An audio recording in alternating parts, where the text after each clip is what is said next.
சபையை பார்த்தீரா? இது எப்பேற்பட்ட சபை?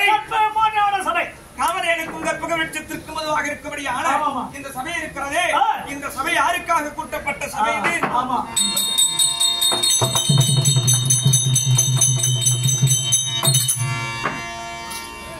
யாருக்காக கூட்டப்பட்ட சபை இது? ஐயா தங்கராசன் அவர்களுக்காக கூட்டுற சபை இது. மண்ணுலகத்தை எடுத்து மண்ணுலகம் அடைந்த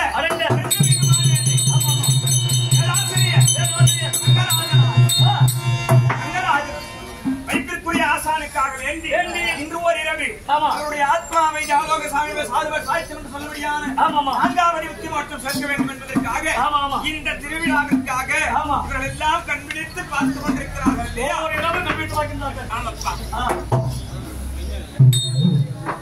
இந்த பிறவி இருக்கிறதே, இப்பவோ பிறகோ இன்னும் சற்று நேரமோ இரவுதான் படுவேலையோ காற்றிலோ மேற்றிலோ ஏமமோ ஜாமமோ எந்த வேலை என் உயிர் பிரியுமோ திருச்சிற்றம்பலையாகாம்பரை இந்த ஆத்மசரீரம் எப்போது பிரியும் என்று யாராலும் சொல்ல முடியாது. விதியினுடைய கர்மங்களை நாம் ஆத்மாவை முடிக்க வேண்டும்.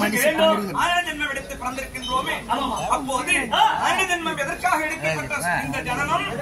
கடலென்ற புவி மீது அவை என்ற உருகொன்று மாறுத கடலிலே கட்டுண்டு நிற்க உடலென்ற கும்மிக்கு உட்பென்று ஓயாமல் இரவும் பகலும் ஒன்றுமே உறங்குவதெல்லாம் ஒரு பலனும் அடைந்தில்லை.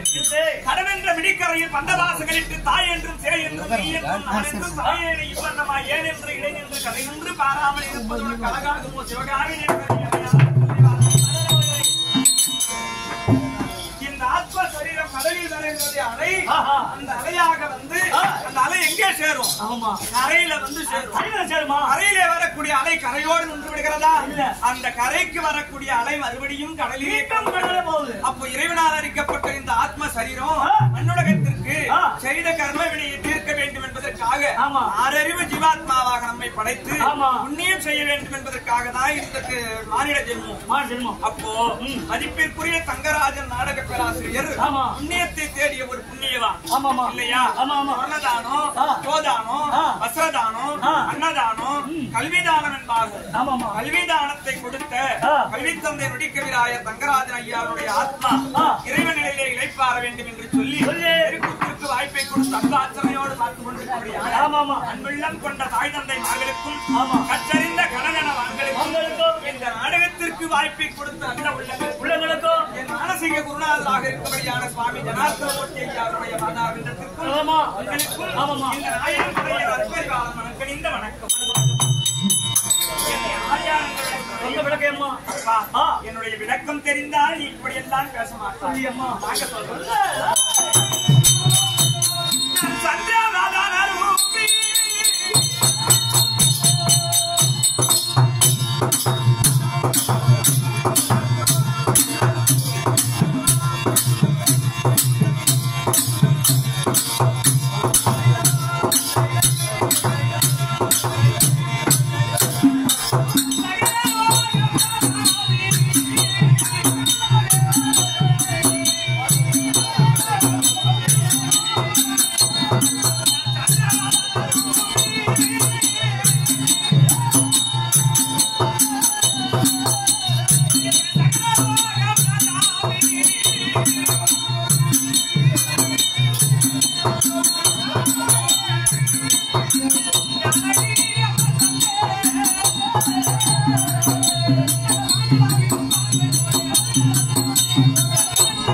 எங்களுடைய நாடு இருக்கிறதே இதராபதி மட்டணம்.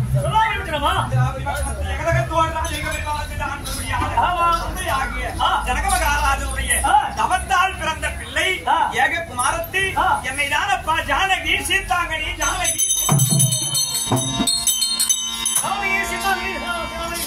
ஆனா உலகத்தோருக்கு அறிந்தது நான் ஜனக மகாராஜனுடைய புதல்வி என்பது எல்லோருக்கும் தெரியும். ஆனால் அப்பா ஒரு தாயினுடைய கருவிலே இருந்து மண்ணிலே ஜனனம் எடுத்த பெண் கிடையாது. நான் ஜனக மகாராஜனுடைய வளர்ப்பு பிள்ளை தானோ தவிர என்னுடைய பூர்வ ஜென்ம வரலாறு தெரியுமா உனக்கு? தெரியாதுமா. அப்பா தேவர்களுக்கெல்லாம் குருநாதாக விளங்குவதற்கானவர் பிரகஸ்பதி. பிரகஸ்பதிக்கு பிள்ளையாக இருக்கும்படியான குசுத்துவாதி மகாராஜ் குசுத்துவாதி முனிவர்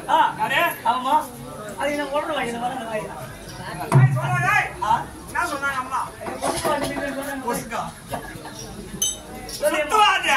முனிவருக்கு தீவிர நாராயண பக்தராக இருந்த குசுத்வாதி முனிவர் நாராயணனை போய் பெரிய தவம் இயற்றினார். பெரிய தவம். அது என்ன தவம்? என்ன தவம்? எனக்கு ஒரு செல்வ பிள்ளை பிறக்க வேண்டும். செல்வ பிள்ளை பிறக்க வேண்டும். அந்த பிள்ளை உன்னுடைய மார்பில் இருக்கும்படியான மலைமகள் திருமகளே எனக்கு பிள்ளையாக பிறக்க வேண்டும். திருமகளே பிள்ளை பிறக்க வேண்டும். ஆமா.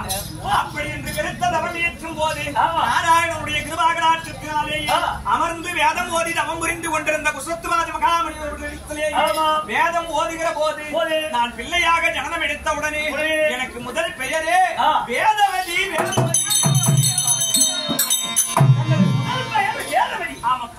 அப்படி நான் வேதவதியாக பிறந்து தந்தையார் வாக்கிற்கிணங்க அல்லும் பகலும் 60 நாளிகை நேரமும் நாராயணா நாராயணா என்று சொல்லி நாராயணன் நாமத்தையே ஜபித்துக் கொண்டிருந்தேன். அப்போ என்னுடைய அழகு இருக்கிறதே லட்சுமி தேவியாராக நான் இருக்கும் போது இல்லாத அழகு வேதவதியாக பிறந்த பிராமண உருவத்திலே அவ்வளவு ஒரு அழகாக இருந்தேன்.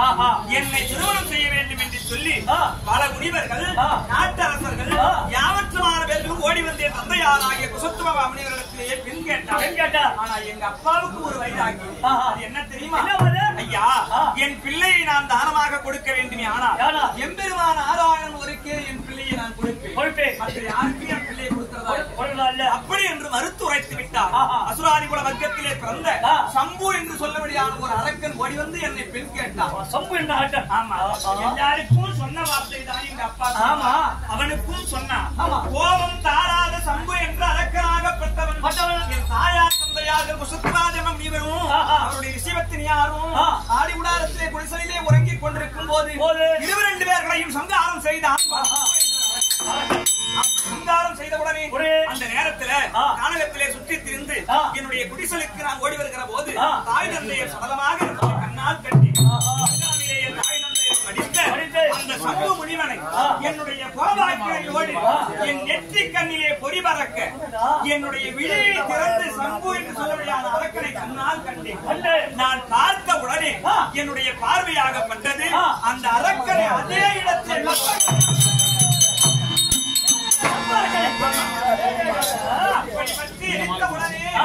ஆதரவு என்று இருந்தவர்களும் சிவலோக பதவி அடைந்து விட்டார்கள். இனி நமக்கு யார்தான் ஆதரவு?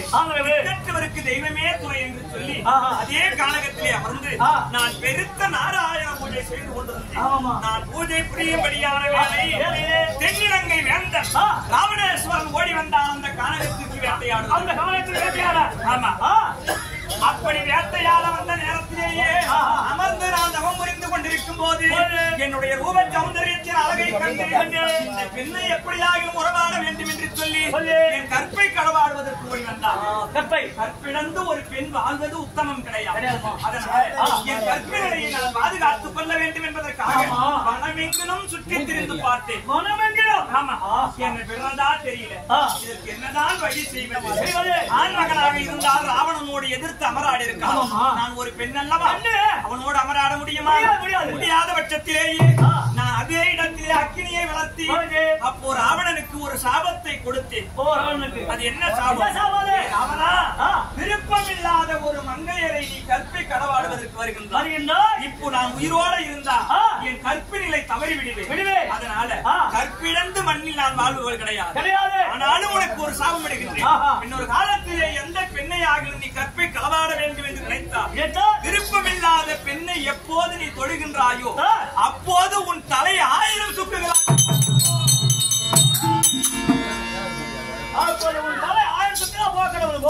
அப்படி சாபத்தை கொடுத்து அந்த அக்கினியை வளர்த்தி அக்கினி தீயிலே நான் இறங்கி அதே வேதவதி என்ற ஜென்மத்தை அதோடு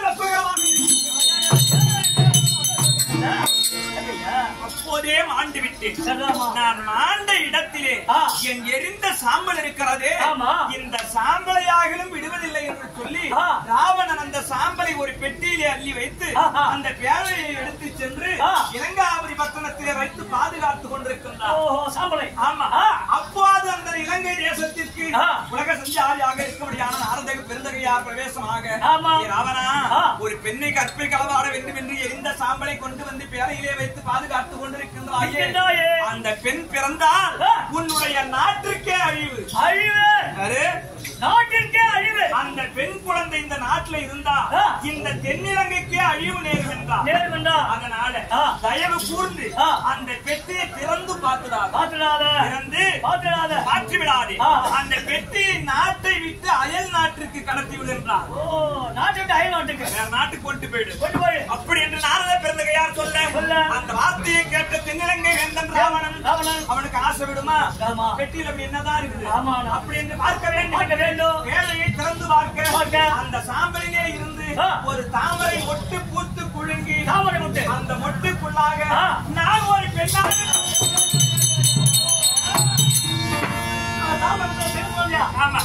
அப்படி பெண்ணாக தவழ்ந்து கொண்டிருந்தேனே, இந்த பெண்ணால் தானே நம் நாட்டிற்கு அழிவென்று சொல்லி மனதிலே எண்ணம் கொண்ட தென்னிலங்கை வேந்தன் ராவணன் காவலாளிகளை அழைத்து மந்திரி பிரதானிகளே, நமது நாட்டை விட்டு அயல் நாட்டிற்கு கொண்டு இந்த பேரையில் இருக்கபடியான குழந்தையை கிடத்திவிடுங்கள் என்று சொல்ல அந்த வார்த்தையை கேட்ட மந்திரி பிரதானிகள் குழந்தையோடு பேரையை எடுத்து சென்று மிதிலாபுரி தேசத்திலேயே தூக்கி எறிந்து வந்தார்கள். ஆனா மணல் மேட்டிலேயே பேழை மறைமுகமாக பதிந்திருந்தது. அந்த நேரத்திலே மிதுரை தேசமோ வறண்ட பூமியாக காட்சியளித்தது. வறண்ட பூமி. அப்போது பார்த்தார்கள் குடிவடைகள் பிரஜைகள் என்று ஓடி வந்து தந்தையாராகிய ஜனகமகாராஜனிடத்திலே முறையிட ஐயா குடிவடைகளே, நாட்டை விட்டு அயல் தேசம் செல்ல வேண்டாம். உங்கள் குறையை போக்குவதற்கு நான் தங்கை ஏர் பூட்டி உழ உண்டு பயிர் தொழில் செய்து உங்களுக்கு நான் உணவளிக்கின்றேன். அப்படி என்று என் தந்தையார் சொல்ல தங்கை ஏர் பூட்டி உழும் போது அந்த ஏர் கலப்பை கொழு இருக்கிறதே, அந்த கொழுவடியிலே இருந்து பேழையிலே சிக்கி அந்த பேழையிலே அந்த பெட்டி வெளியே வந்தது. ஆசையோடு எடுத்த ஜனகமகாராஜின் பேழையை திறந்து பார்த்தார். அந்த பேழையிலே இருந்தது யார்? அந்த ஆரப்பா ஒரு குழந்தையாக தவழ்ந்து கொண்டு.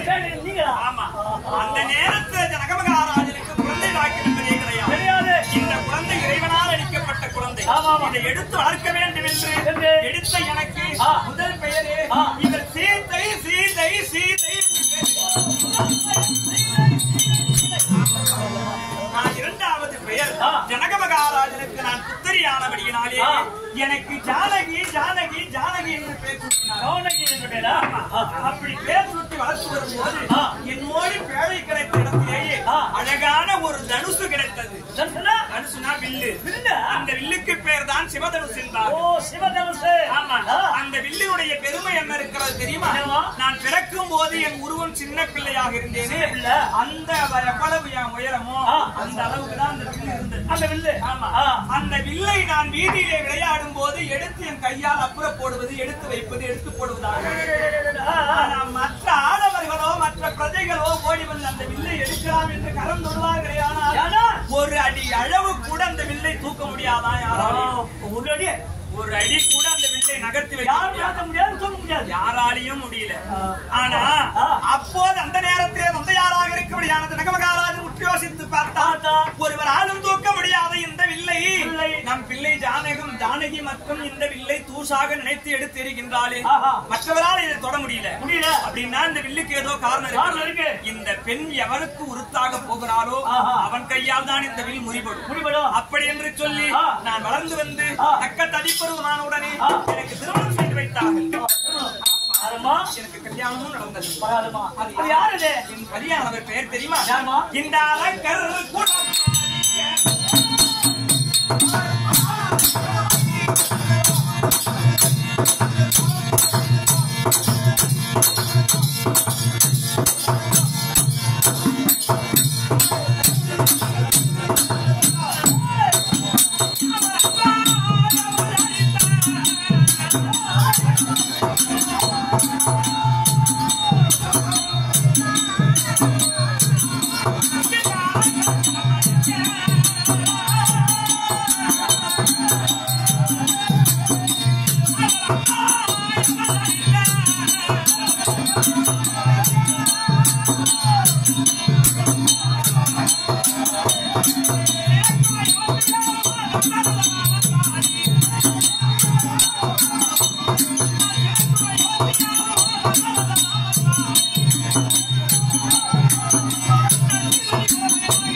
எனக்கு திருமணம் நடந்தது என்று சொன்னேனே, என் திருமணம் யாருக்காக நான் தெரியுமா? யாருக்குமா? யாரு? மணிக்குள் 56 தேசத்திற்கும் தலைமை நாடாக இருக்கபடியான அயோத்திமாபுரி பட்டணம். அயோத்திமாபுரி பட்டணத்தை ஆண்டபடியான தசரத சக்கரவர்த்தியாருக்கும் கோசலை அம்மையாருக்கும் பிறந்தவரோ ரகுகுலநாதர் என்பதியானவர். ரகுகுலநாதர் ராமச்சந்திர பிரபு என்னுடைய பதி. ஆமா அப்பா, தகுந்த வாலிப பருவம் எய்திய ராமச்சந்திரமூர்த்தி விஸ்வாமித்திரருடைய வேள்வியை காக்க வேண்டும், தாடகை சந்தாரத்திற்காக வேண்டி லட்சுமணர் உடனழைத்துக் கொண்டு தாடகம் சென்று தாடகையை சந்தாரம் செய்து வேள்வியை தீர்க்கவரம் நல்லபடியாக முடித்து அயோத்தி மாநகரத்தை விடுத்து எங்கள் தில்லி தேசத்திற்கு போய் வந்தார். அந்த வரக்கூடிய நேரம் என் தந்தையார் ஜானகிக்கு வயதாகிக் கொண்டிருக்கிறது, வியபரம் நடத்த வேண்டும் என்று சொல்லி வியபரம் ஏற்பாடு செய்து 55 தேசத்திற்கு நிறுவத்தை அனுப்பினார். இந்த விஷயம் விஸ்வாமித்திரருக்கு எப்படியோ தெரிந்துவிட்டது. விஸ்வாமித்திரர் பார்த்தார், ஜானகி ராமனுக்காகவே பிறந்திருக்கின்றார். அதனால ராமனையும் லட்சுமணனையும் எப்படியாகவும் சீதாங்கினியுடைய சுயவரத்தை கலந்து செய்ய வேண்டும். அப்படி என்பதற்காக அந்த ராமலட்சுமணரை அழைத்துக் கொண்டு ராஜாக்கள் சுயவர பந்தலிலே என்னுடைய சிவதனுசை எடுத்து வளைக்க முடியாமல் அங்கவிந்த வண்ணமாக இருக்கும் போது என் ரகுகுலநாதர் இருந்தார். அவர் உடனே வில்லை எடுத்தார். எடுத்தது கண்டார், இட்டது கேட்டார். எடுத்தது கண்டார், இட்டது கேட்டார்.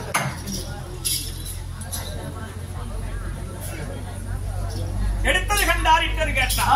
எல்லாரும் பார்த்தாங்களா? ராம எழுந்தாரு, வில்ல எப்ப எடுத்தாரு, எப்ப வில்ல ஒடித்தாருன்னு யாருக்கும் தெரியலையா? வில்ல எப்ப எடுத்தாரு? இமை கொட்டும் நேரத்தில் எடுத்த வில்லை முறித்து என்னை கரம் பற்றினார் என்று ரகுகுலநாதர். என்னை கரம் பற்றினாரே. அப்படி கரம் பற்றி என்னுடைய முதலாவது வெற்றத்தை விடுத்து புகுந்த வீடாக இருக்கக்கூடிய அயோத்தி மாநகரத்திற்கு ஓடி வந்து எந்த ஒரு குறையும் இல்லாமல் என் மன்னரோடு நான் வாழ்ந்து கொண்டு இருக்கக்கூடியான வேலையிலேயே அப்போ ஒரு நாட்டரசனுடைய தேவி என்கின்றாயம்மா, இந்த அடர்ந்த இருள் சூழ்ந்த கானகத்தில் வாழ வேண்டிய அவசியம் என்ன? எப்பா, நான் ஏன் இந்த கானகத்திற்கு வந்தேன் தெரியுமா? என் மாமி கைகேசி வார்த்தை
இந்த இருள் சூழ்ந்த கொடிய மிருகங்கள் வானவழியான பஞ்சவடியிலே நாம் வந்திருக்கக்கூடிய காரணம் என்ன தெரியுமா? பூனியினுடைய வார்த்தையை கேட்டு என் இளைய மாமியாய் இருக்கபடியான கைகேசி அம்மன் தன் பிள்ளை பரதத்தான் நாடாள வேண்டும் என்று எண்ணம் கொள்ள அந்த சூழ்ச்சியினாலேயே தசரத மன்னரிடத்திலே சொன்னால் பிள்ளை வாசம் அற்று போகாது. ஏன்னா சூரியகுல பரம்பரையிலே பிறந்தவர்கள் யார் தெரியுமா? சூரியகுல பரம்பரையில் பிறந்த முதல் பிள்ளை எவரோ அவருக்கு தான் நாட்டை பட்டம் கட்டுவார்கள். அதனால தசரத மன்னரால் மகனை காட்டுக்கு போன்னு சொல்ல முடியாது. அப்படி என் மனதிலே எண்ணம் கொண்ட என் மாமியா இருக்கும்படியான கைகேசி அம்மையார் என்னை ரகுகுலநாதரை அழைத்து, ராமா, என் பிள்ளை மரணம் தான் நாடாள வேண்டும், நீ 14 ஆண்டு காட்டிற்கு சென்று வா என்று சொல்ல அந்த வார்த்தையை கேட்டு என்னுடைய ரகுகுலநாதர் என்னை பெற்ற அன்னையார் சொன்னால் என்ன, இந்த உற்றன்னையார் சொன்னால் என்ன, அப்படி என்று மனதிலே எண்ணம் கொண்டு ஓடி வந்து என்னிடத்திலே பெண்ணே ஜானகி, என் தாயாயிருக்கும்படியான கைகேசி அம்மன் என்னை 14 ஆண்டு காடாள சொல்லியிருக்கின்றார். நான் காட்டுக்கு போறேன், நான் வர வரைக்கும் நாட்டுல நீ பத்திரமா இரு அப்படின்னு சொன்னார். ஆனா நான் சும்மா இருப்பேனா? கட்டிய கணவனை விடுத்து வாழ்ந்தேன். ஆனால் உலகத்தோர்கள் இழிவாக பேசுவார்கள். அதனால எந்த நல்லதோ கெட்டதோ கணவனோடு ஒத்து வாழ்பவள் தான் பதிவிரதா பெண். அதனாலே சுவாமி, நான் இந்த நாட்டுக்கு ஆசைப்பட்டு உங்களோட வரல, உங்களுடைய சிவபூமி சொத்துவத்திற்கு ஆசைப்பட்டு நான் வரல. என் ரகுகுலநாதர் எனக்கு வேண்டும் என்பதற்காக வந்தேன். ராமன் இருக்கும் இடம்தான் இந்த சீதைக்கு அயோத்தி. நீ நாட்டில் இருந்தால் என்ன, நீங்கள் காட்டில் இருந்தால் என்ன, இருக்கிற இடம் எனக்கு அயோத்தி தான். அதனால உங்களை விட்டு நான் தனிப்பிரிவதாக கிடையாது. நீங்கள் காட்டுக்கு போவதாக இருந்தால் நானும் உங்களை பின்தொடர்ந்து வருகின்றேன் அப்படி என்று சொல்லி என் மன்னவரோடு ராஜ அணிமணிகளை எல்லாம் கழட்டிவிட்டு ஆடே கதி என்று சொல்லி அவனுடைய ஆசிரமத்தை தாண்டி இப்ப நாங்க வந்திருக்கிறோமே, இதுதான் அப்பா பஞ்சவடி தீர்த்தம். எப்படி வாழ போகின்றோம் அப்படி என்று எங்களுக்கு ஒன்றுமே புரியவில்லை. ஆனா என் ரகுகுலநாதர் என்னை வர சொன்னதா கேள்விப்பட்டேன். அதனால என் ரகுகுலநாதரை கண்டவர் பாதத்தை செலுத்த வேண்டும். என்னுடைய கணவர் இருந்தால் தேவி ஜானகி வந்திருக்கிறேன்.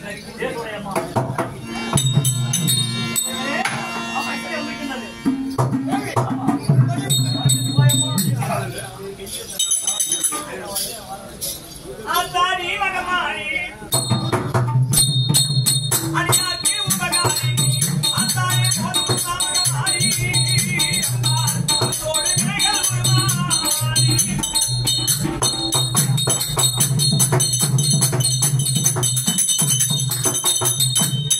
அந்த முட்டத்தில் நீலக தண்ட பாடு பிடித்தவரே, அந்த முட்டத்தில் நீலக தண்ட பாடு பிடித்தவரே,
Thank you.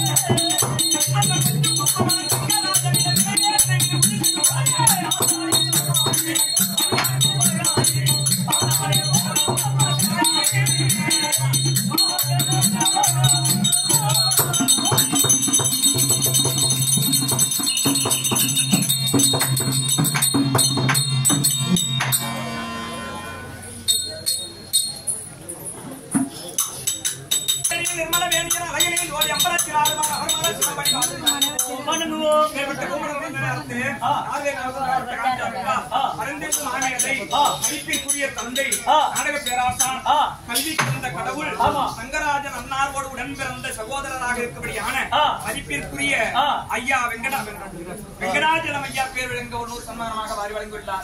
இறைவனை பெற்று தேகப்பலன் மனோபலன் ஆயுள் பலனையோடு ஐயா இன்னும் சில காலம் வாழ வேண்டும் என்று எல்லாமல் அப்படி ஈசனை பிரார்த்திக்கிறேன். வடக்கு மேலூர் நகரத்தில் வாசனுடையான அரந்திமிகு நாடக பேராசிரியர் தேவ சீடனாக இருக்கபடியான மதிப்பிற்குரிய தந்தை மதிப்பிற்குரிய அப்பா காட்டுராஜா சன்மானமாக வாரி வழங்கியுள்ளார். இறைவனை பெற்று ஐயா இன்னொரு காலம் வாழ வேண்டும் என பிரார்த்திக்கிறேன். சுவேதி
மலரை வைத்து வணங்கினால் மலர் வாடிக்கும் என்று சொல்லி என் மலரை வைத்து வணங்கி உங்கள் காலங்களை நமஸ்காரம்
நடக்கும்படியான காரியங்கள் எல்லாம் சில இருக்கிறது. இளையவா இருக்கும்படியான நம்மோடு பின்தொடர்ந்து வந்தவர் இளையவர். அவரையும் அழைத்து மீண்டும் நடக்கும்படியாக